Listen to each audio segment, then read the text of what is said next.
Why? Hi guys, and welcome to Matt Bajerski YouTube channel. My videos all working fine. I'm very happy today. Resolution's fantastic on the videos now, and they're uploading very fast. I didn't even realise that sometimes your settings can be high resolution, which makes it so complicated and cost me so much money in having to buy gigabytes all the time. So now I think I've cracked it, so I'm very happy. Today's a very interesting day. And the topic one, which is very raw in my life for the past 38 years of living before I started this field of work. The topic is a really interesting one and something that it's great for us to look at. The topic is, why is it when we lend people money, they get angry with us and hate us and don't give it us back? Many people. Why is it that we give so much and love so much and give our time to somebody and help them, and then they hate us for it? And why is it when we have done all of those things, then we get to find out they start talking behind us back and start calling us and saying really horrible things? What? What? That's all you do. You're running around like a chicken with its head. What a horrible thing to say. No, like you're running around like, what on earth? And you know, isn't it amazing how many times you have spent trying to figure out why it is, and how many times you fall for it time and time again? You know what? First of all, I want to say to all you guys that have experienced that, thank you for being you. And most of all, thank you for not changing the principles of your trueness, your truth, your truest truth, that beautiful part of you that shines so bright. And it is a part of you which never changes. It can't change. It never dies. And the thing with that is, it's because your heart knows what the true truth is. And you're honouring your heart by being the kind and caring soul that you are. So that makes you special, man. Doesn't matter about anything else. Doesn't matter. What matters is that you are the person that you are. And you know what? You can live with that. You can live with the suffering of others and the anger of others. You can live with it because you are that beautiful soul. Do you know what? Do you actually think that the people that have hurt you and said those things can live with themselves daily? Come on, think about it. You sleep well, right? You do.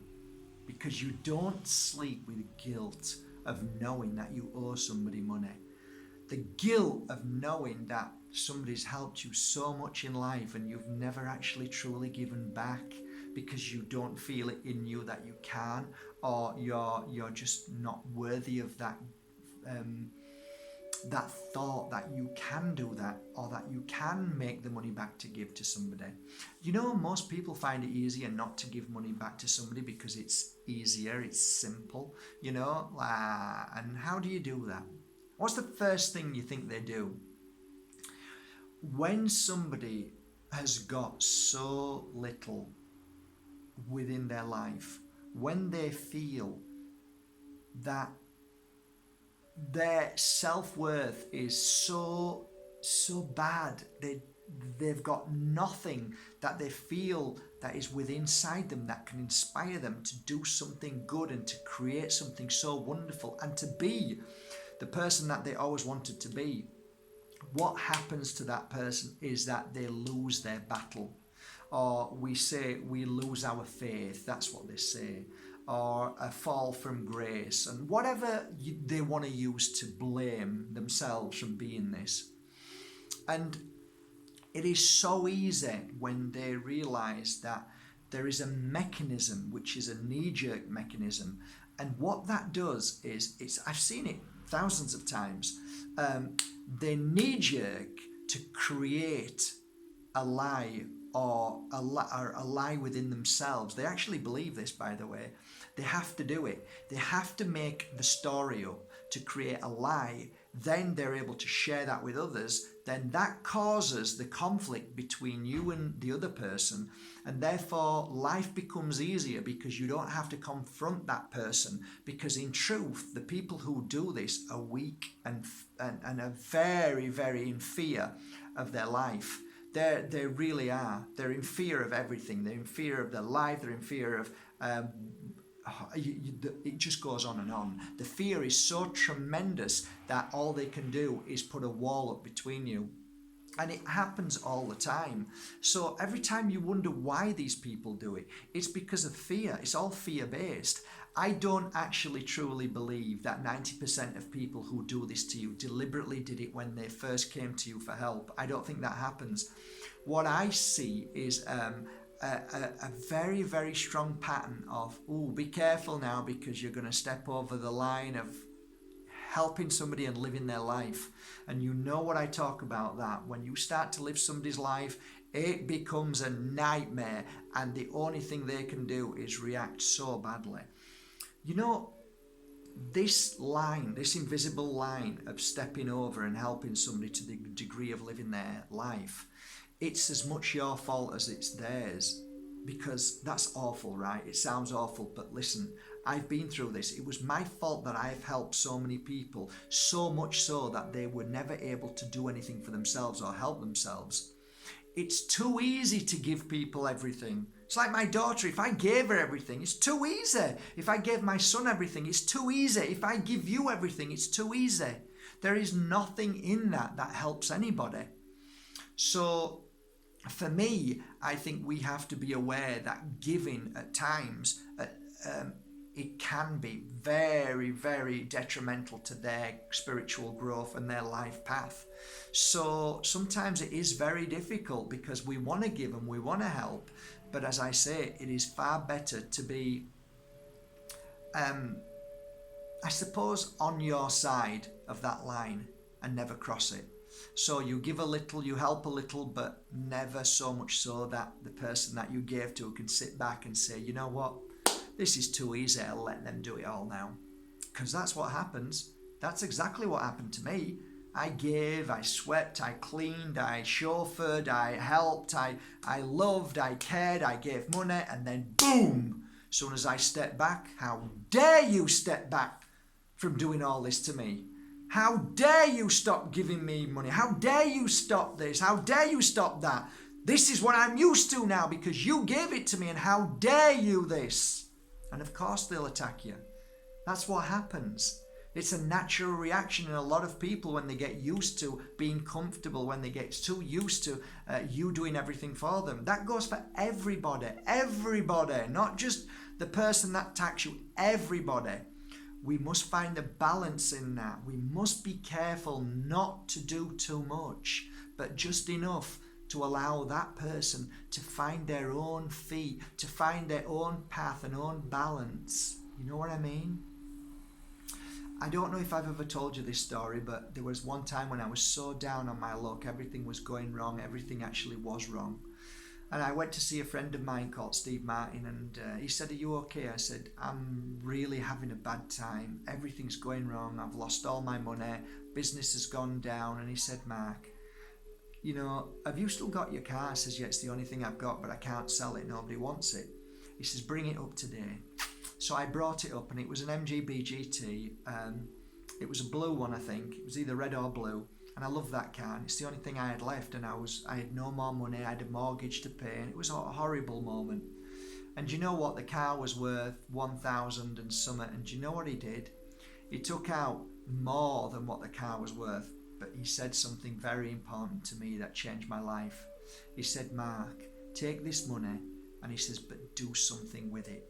Make it grow. Work with this money and make it everything that you've got in your hand, and just focus on being the best you can be, and do whatever you can with this money, because this is it now. This is your proof. This is what's going to make you who you are. So do it." And I went, "Yes, I'm going to do it. I'm going to do it. Thank you, Steve. Thank you." And I took this money, and I never looked back. And I've thanked Steve every day for that in my heart, because he helped me at that moment when I could have fallen really badly. But what he didn't do, cleverly enough, he didn't give me 3,000. I had to sell my car for that. But he was actually saying, look, Mark, yes, you're selling your car. I'm giving you a little bit more, but I'm not giving you the money and you're keeping the car. So he knew wisely what he was doing, you know, and it was clever. And we have to be that way. So when we give, we have to be careful. When we share, we have to be careful. We have to just do it in a way that you're not just letting that person off the hook from whatever they're doing. You're helping them a little bit to be able to help themselves. So maybe it is our fault when we help too much, okay? I don't know if I answered the question to why they treat you the way they do, but I honestly believe that, you know what, the bigger picture is this. We both learn from a valuable lesson. And if they go around calling you and lying and all that, let me tell you something. It's short-lived with you. It's short-lived. It doesn't last long. But let me tell you, the person who goes around and calls you and lies, it lives in their psyche, in their mind, in their heart forever. And I'll tell you, at the most happiest moment of their life, they will always get a boom of that moment of what they did to you. And that, my friend, is what's called guilt. And that stays with them. Whether you believe that or not, I'm telling you. And they will never, ever, ever find ultimate happiness until they're able to let that go and say sorry and forgive themselves and forgive and, hope that maybe they could ask for forgiveness. I've forgiven loads of people and I've asked loads of people to forgive me. It's a beautiful thing. Right, guys, great day today. I love you all. And just on one last note, listen, guys, don't ever take anything personal. It really isn't personal. It is just a reflection of how other people are feeling at any given moment when they attack you. I mean, just got to send them a prayer and hope that one day they feel better. Because listen, if you actually give this a thought because somebody's talking about you behind your back, you really are wasting your energy. Because you know what? Nobody listens to somebody who lies. They listen, but it just goes straight out. Only truth sits in people's hearts. People know deep down when people are telling untruths. People see it and they create their own disasters in life. You don't need to fuel their disaster in life. You don't need to confirm to other people that they're lying or not. People know. You know, when you wish somebody, you know when they're exaggerating, they're lying, they're telling porkies, they're doing that. You can see it, you can feel it in them. And you know what? They just make their own bed and people just walk away and that's it. So, you know, when people are shouting and screaming about somebody, we're all waking up to the fact that it's a reflection of who they are. So it's good that we let things go and move forward and, you know, concentrate on how wonderful you are and how lucky you are to have such a kind, caring heart, and know that you can look back in life and say, you know what, I've done my best and I can sleep on a night. That's something we can be proud of. Have a beautiful day, guys, from my heart to yours. Thank you for subscribing to Mark Bajewski YouTube channel. Catch that.